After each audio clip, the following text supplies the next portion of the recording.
Nigel Lake, fellow Fins here, thank you for joining us tonight. Pleasure, Sam. Nigel, how do we fund the long-term pipeline of infrastructure identified by Infrastructure Australia, and do we have a sustainable market to do that?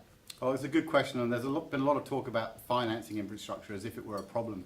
I think the key thing here is there is an enormous amount of money in Australia and around the world looking to invest in infrastructure funds. Hundreds of billions of dollars is available. The challenge, I think, is twofold. One is simply how those projects are structured, and there's been a litany of examples in Australia where the risk landed in the wrong place, projects went bust, and as a result investors got burned. The other challenge, obviously, from a government perspective is how on earth you fund these projects. Funding for the government means which taxpayer where or which user where is actually going to pay the bill for this. Nigel, what's holding back superannuation funds investing in infrastructure assets? Is there a global demand for infrastructure assets from super funds, or is it just difficulty in Australia in getting that?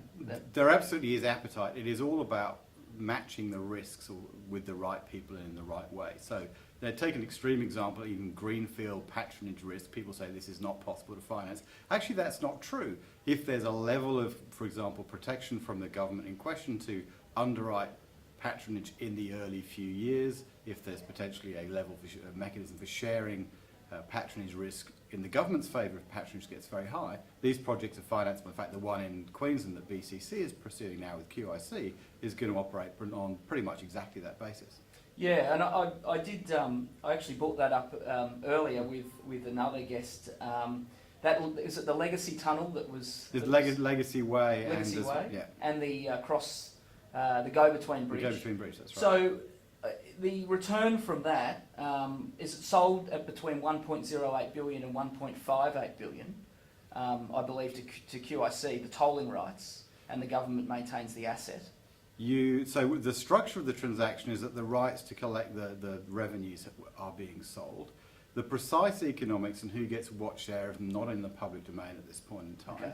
Okay. There's some numbers have been put out there, but not enough really to unpick precisely how the mechanism of that really works. That sort of model you believe is... That's an example. I think this is the key thing where capital structures can actually introduce risk to projects. If you think at the simplest example, you run a toll road entirely on a per car basis, someone wins and someone loses out of that. If it goes really well, the person operating the scheme makes a lot of money, and if it goes really badly, they go bust. The other side of that is how the government does out of it. And neither the government nor the investor really wants that kind of outcome. They're really looking for a reasonably stable return in the middle. So this is all about how you share the extremes of upside and downside.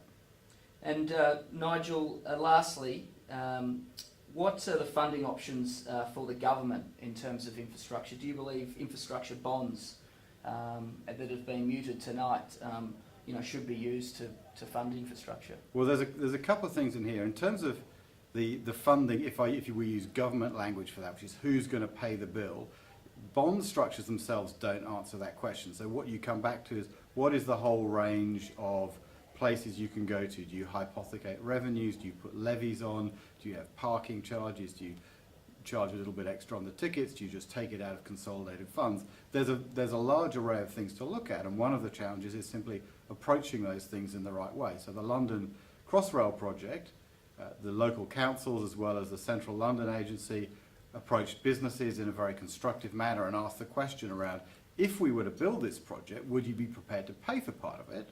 To which the answer was yes, and actually a very substantial amount of revenue or upfront funding came from a contribution from business. The second question around sort of financing structures and are there bond structures you can use? There are a series of different ways, absolutely, that you can bring in financing and potentially at an earlier stage, particularly if you've got an asset that once constructed, you know what it is. And one of the things that we've talked about is a converting infrastructure bond model. The idea here being that if you've got a project, once it's built, you know how it's going to operate because it's based on an availability charge. Investors will be happy to buy that now. They don't want the construction risk, so perhaps they put the money into a government bond for the intervening period. The moment the thing's constructed, the keys are handed over, the bond turns into equity, they end up owning the asset, and the debt disappears from the government's balance sheet. Nigel Lake, thank you very much for your time. Pleasure, my pleasure.